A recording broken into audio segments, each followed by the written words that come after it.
नमस्कार दोस्तों, सुनी सुनाई कहानी के जैन की जवानी में आपका हार्दिक स्वागत है। मित्रों, आज की कहानी बच्चों और टीचर के बीच की कहानी है। टीचर अपनी कक्षा में जाते हैं और बच्चों से कहते हैं कि बच्चों ये बताओ, कार में ब्रेक क्यों होते हैं। अब बच्चों का बहुत दिमाग चला। सबने मज़ेदार जवाब दिए। किसी ने कहा कि सर, कार में ब्रेक इसलिए होते हैं कि कार को हम रोक सकें।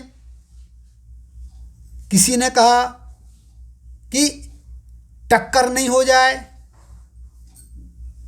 इसलिए। किसी ने कहा कि सर, कार जो है टर्न पर हमको मोड़ना पड़ती है तो ब्रेक लगाना पड़ते हैं। मतलब अलग अलग प्रकार के जवाब बच्चों के द्वारा दिए गए। जवाब सुनने के बाद टीचर ने कहा कि बच्चों, कार में जो ब्रेक होते हैं उसके पीछे जो मुख्य उद्देश्य है वो है कि गाड़ी को हम तेज चला सकें। अब आप लोग भी ये सोच रहे होंगे कि यह कैसा जवाब है कि ब्रेक इसलिए होते हैं कि गाड़ी को हम तेज चला सकें। लेकिन ये सही बात है। गाड़ी में ब्रेक हैं तो हमारे अंदर ये आत्मविश्वास रहता है कि हम तेज गाड़ी चलाएंगे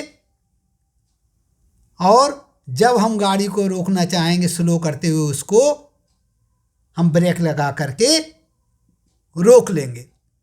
तो यह तो एक उदाहरण है, लेकिन इस उदाहरण के पीछे जो संदेश है वो बहुत ज़बरदस्त है।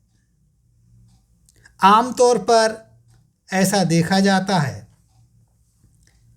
कि हम लोग अपने बुजुर्गों की बातों को गलत मानने लगते हैं। ये कहते हैं कि टोका टाकी करते हैं। ख़ास तौर से जो बच्चे हैं वो अपने माँ बाप की बातों को नज़रअंदाज करते हैं। उनकी बातों को अपने जीवन में ऐसा कहते हैं कि ये आउटडेटेड हैं। लेकिन यदि हम विचार करें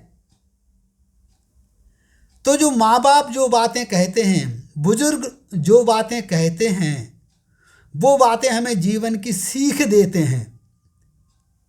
हम स्पीड से भागे जा रहे हैं, लेकिन उनकी जो सीख है वो संस्कारों के रूप में हमारे ऊपर हावी होती है और उन्हीं की बदौलत विपरीत परिस्थितियों में हम अपने आप को संभालते हैं। जिस प्रकार तेज गाड़ी चलाते समय ब्रेक हमारे लिए बहुत बड़ा सहारा रहता है और उसी की बदौलत हम गाड़ी को रोकते हैं, इसी प्रकार माँ बाप बुजुर्गों के द्वारा दिए गए जो संस्कार हैं उन्हीं की बदौलत हम आपाधापी की ज़िंदगी में विपरीत परिस्थितियों में अपने आप को संभालते हैं। तो मित्रों, हमारा प्रयास रहना चाहिए कि हम अपने माँ बाप की बातों का सम्मान करें, हम अपने बुजुर्गों की बातों का सम्मान करें और उसे अपने जीवन में उतारते हुए विपरीत परिस्थितियों में अपने आप को संभालते हुए सही मार्ग पर आगे बढ़ सकें।